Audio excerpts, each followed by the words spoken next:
You're listening to the My Simplified Life podcast, and this is episode number 97.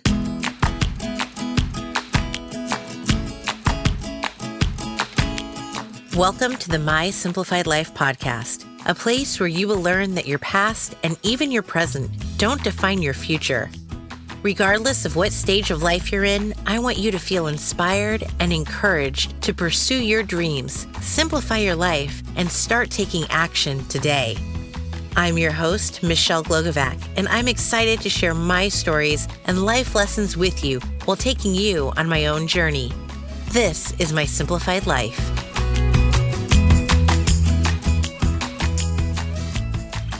Hello, friends. Welcome back to another episode. I'm your host, Michelle Glogovac, and I'm back today with a solo episode because there's been a topic that I've been wanting to cover for a while now, and today seems like the right time.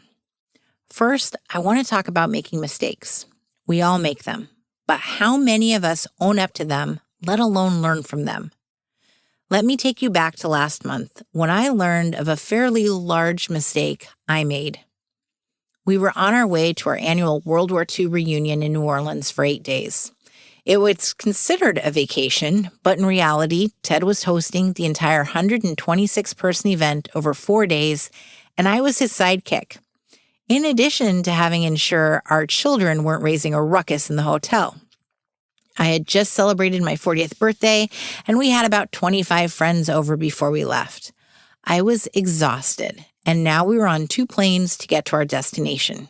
I checked my emails, and there was one from a law firm in Chicago advising me that my business name was actually a trademark infringement of one of their international clients who filed here in the States and also did PR.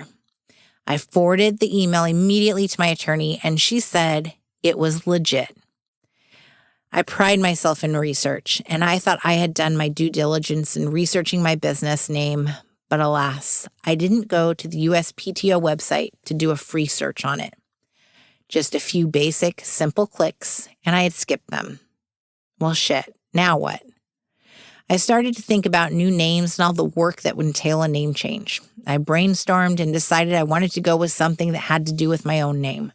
This time, though, I not only checked domain names and social media, but the USPTO website and had my attorney do the same.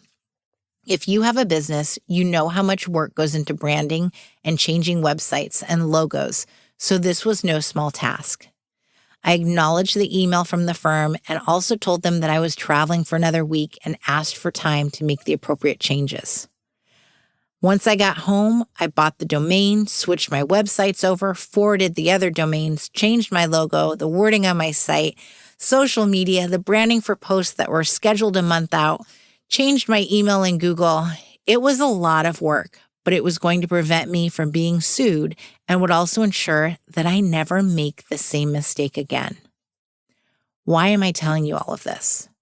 Because I made a mistake. I'm human, just like you are, and we all make mistakes. I'm someone who shares my mistakes openly. I want you to see and know the real me, and maybe, just maybe, if I share my mistakes with you, it'll prevent you from doing the same thing and save you time and money down the road. It's okay to make a mistake, but it's not okay to not learn from it. Making mistakes allows us to do better and be better. Owning up to them publicly makes us not only more human, but in my opinion, more likable. I've always been a pretty transparent person, but when I entered the online space, it seemed that the quote-unquote transparency that people portrayed online had nothing to do with mistakes or lessons learned. It's much more about how much money they're making and why you should work with them. Newsflash, most aren't actually making 6 figures that they boast about. Yes, they might have had a great month because of a launch, but when you read that someone was at home nursing a new baby and made over $40,000 doing nothing, it's bullshit. Friends, I've been behind the scenes of a launch that did just that.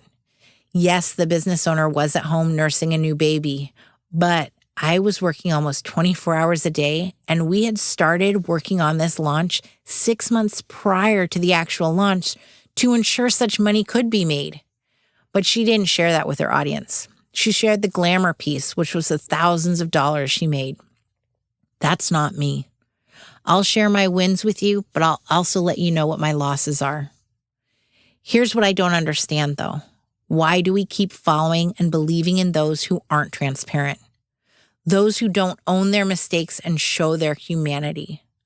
I get that it's tough and scary to allow yourself to be vulnerable, but it can also be therapeutic and a way to connect with the world and share the lessons you've learned. Case in point would be Rachel Hollis. I admit when her book, Girl, Wash Your Face, came out, I read it and devoured it, and in fact, I thought it was great, along with millions of other women. It told us to go after what we wanted, encouraged us to do what we were made for, and to recognize that we were made for more. It was motivational and inspirational. Rachel portrayed herself as someone who'd been an aspiring author, an event planner who knew she wanted to do more, and said she didn't make a single dime for years while trying to reach her goals. Well, here's a fun fact. Her husband was a VP at Disney all those years, and she didn't have to make a dime. She was free to chase after a big international stage. She had nannies for her kids and staff to help her. She wasn't transparent, and even after making it big, and her husband was able to quit his high-paying corporate job to work with her, they then portrayed themselves as the ultimate couple, who ultimately got divorced after offering their expert marriage advice to others in exchange for pricey conference tickets. I don't blame them for getting a divorce. It happens. Then 2020 comes along, and in addition to followers feeling duped over their claims of passionate makeout sessions getting them through lockdown, Rachel posts a picture of homegrown tomatoes, and somehow that relates to Black Lives Matter. Don't worry, I still can't comprehend how the two relate either. She's posted some quotes she claimed to be her own that weren't, and then she threw her staff under the bus claiming they did it. Here's what I don't understand. She's the adoptive mom of a Black little girl. So why aren't you using the soapbox you've created to shout as loudly as possible that Black lives do matter and you want to help the world understand that? Fast forward to the end of July, and although I've unfollowed her and her husband, I'm still on her email list. She had stopped sending emails, like many who only use their list to sell things, and all of a sudden she was in my inbox again. She's creating an inner circle so you can get coaching from her, and she's promoting her next conference. In the email, she also mentions that she's got a new boyfriend and describes their first kiss in detail. She compares it to a moment of speaking in tongues like a Pentecostal on a Palm Sunday. Stop, Rachel, just stop. She continues to trip over herself. Friends like Amy Porterfield have not only disassociated with her professionally, but have publicly said she's tried to reach out to her and not received a response. Yet 1.6 million people, mostly women, still follow her. She isn't transparent about her faults or mistakes. She doesn't even own them, really. She takes a pause and then reemerges as if nothing has happened at all. If she could just be a damn human and own what she's done, more would respect her. I would respect her. What's my point in all of this? It's that we need to stop following and worshiping those online who are full of BS. It's time we seek the truth tellers, the ones who aren't afraid to make mistakes and own them. The people who are actually transparent and show you who they are, not who they think we want them to be. In order to do this, I think we also need to not be afraid of ourselves and our dreams. We're all looking for inspiration, examples of others who have done what we want to do and didn't fail, to see living proof that more is possible for us. The world is a scary place, especially when we want to launch something new, go after a different career path, become a working parent, or work for ourselves. I'm here to tell you that it's not only possible, but that you should do it and that you shouldn't put your trust solely into people who promote themselves on social media or get a book deal and claim to have all the answers, because quite frankly, they don't. None of us do. We have to learn from our mistakes and the mistakes of others, and this is why I'm transparent in the mistakes I make and my beliefs. If I can help you along the way in your journey to what the future holds for you, then I'll do my damnedest to do that. If hearing my story of neglecting to check the USPTO website and having to change my business name reminds you to check yours before you launch your business, then that's fantastic. I've helped ensure you don't make the same mistake I did. If hearing how I'm talking to my kids about racism helps you talk to your kids, then even better. Our children will grow up making a difference in the world. I've emphasized the importance of following people who inspire you, and I stand behind that. But I also think you should look more closely at what part of them inspires you. Are you following a Rachel Hollis because she's on a big stage, has become a best-selling author, and is telling you that you were made for more and you want to get to where she is? I'll be honest, I want to be on a big stage. I want to be a best-selling author, but I certainly don't want to put my morals and ethics to the wayside in order to make it happen. I would love to inspire and motivate other women to go after their dreams, but I won't lie in the process. I'm not going to tell you that launching a business is easy and lacking of stress. I'm not going to say that it's all butterflies and unicorns and that trying to run a business and be a mom at the same time is a cakewalk, because it isn't.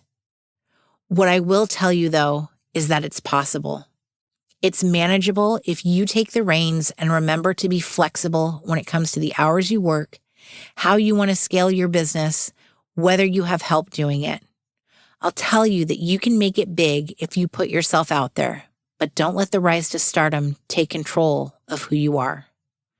You can absolutely be successful in whatever it is you want to do and still stand firm in your convictions and beliefs. I think you can be honest when you make mistakes and share that with your audience. You can share your beliefs and remember that in doing so, you're also going to attract the people who feel the same way. So it's a win-win. When I encourage you to follow people that make you feel good, don't just follow people with a big audience. Follow those who are creating their own posts, who pull back the real curtain on their lives and business and want to engage with you and allow you to learn from them. You're on a quest to find what works for you. And hey, if you still like Rachel Hollis, then you do you. As for me, I want my feed to be filled with people who don't just talk about doing the work, but are actually doing it. People who take responsibility for their actions and who purposefully paint a picture that represents reality. Your people are out there. You just sometimes have to fight through the weeds to find the flowers. Until next week, my friends, make mistakes, learn from them, and don't be afraid to be human.